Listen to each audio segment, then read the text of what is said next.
I was nervous. You know, I hadn't had a fight, like a street fight, in 7 years, and I was scared, and I was getting paranoid because he was so close. He kept getting close to me.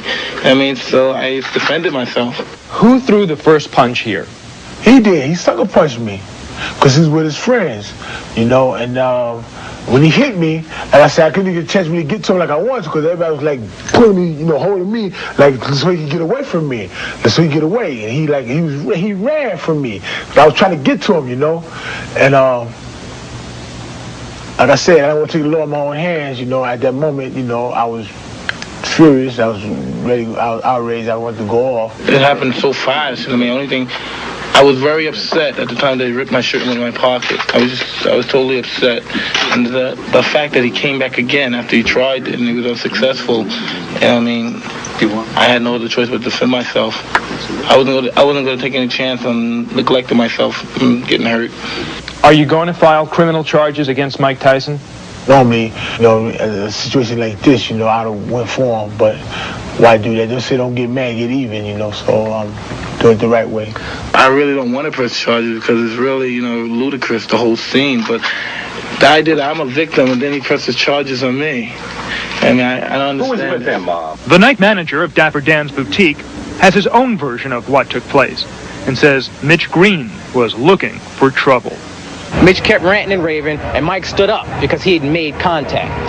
And Mike said, look, do not play me close. In other words, back off. Don't get that close to me. So then Mitch grabbed his shirt and apparently went for his pocket because his wallet fell out. Mitch Green threw the first blow. Now, Mike Tyson did what any man, President of the United States, he punched him in the chest, right around, you know, this area right here. Okay. And I mean, Mike Tyson is Mike Tyson. He's not going to have that from anyone. After Mike defended himself, Mitch didn't look too pretty, needless to say. I have pictures of Mike beating on Mitch when he was on the floor. You know, he's beating on him, grabbing, because Mitch is grabbing on him. I have a picture of after Mike had hit him with a right, because you couldn't see it when he hit him. Sort of like the Spinks punch. You never really got that good angle, but Mike, Mitch was on his back, legs up in the air like this, you know, and all you saw was his legs, and he's laid out. And then another picture. No matter who you blame for causing the fight, by the time it was all over, Green suffered an injury to his eye, Tyson a hairline fracture to his right hand, and who knows how much damage to his reputation. Early this morning, Tyson was expected to appear at New York's 25th precinct to receive a summons charging him with simple assault, a misdemeanor. Camera crews were there, and so were the champ's fans. But Tyson and his attorney made other arrangements not to appear. But a number of nagging questions won't go away. Why was the world heavyweight champion shopping in Harlem for a leather jacket, ironically embroidered with the phrase, "Don't believe the hype," at 4 o'clock in the morning? The only thing we do know is that Tyson's watchful wife, who keeps close tabs on her husband's career, was out of town. I never want my husband to be in a position to have to fight another fight. I want him to step into the ring as often as he wants because he wants to, because he enjoys it. Never for financial reasons. And as much money as Michael makes, he should never have to do it for financial reasons. While last night's fight didn't make Tyson any money, it might have cost him a fortune, especially if an upcoming multi-million-dollar bout in London has to be canceled. Mitch Green, meanwhile, whose nickname is Blood, seems to have little to lose.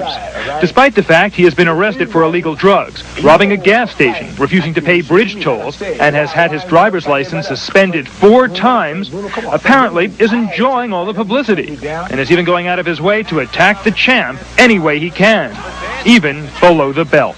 And I charged at him, and he ran from me like a little fag, a little sissy.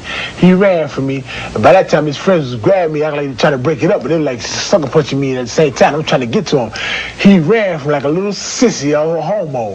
If it sounds like Mitch Green wants a rematch, you're right. Except when, and if these two heavyweights get together, it won't be in front of a Harlem clothing store, but in a big money arena. No matter what happens, though, as Mike Tyson might say, don't believe the hype.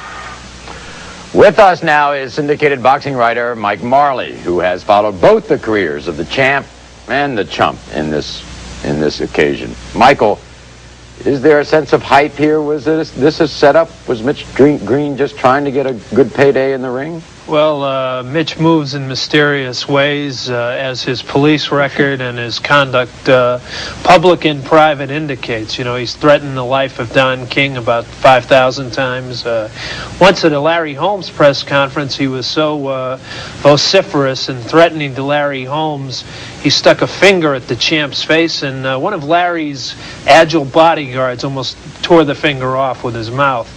But I think Mitch was laying in wait. Perhaps he knew that Mike Tyson was hanging around Dapper Dan's. I don't know where you go up there to get clothes at 4 a.m. As you know, Saks and Barney's aren't open at that hour, and when you need an outfit, a leather outfit, I guess you go there. But he called you the other day, didn't he?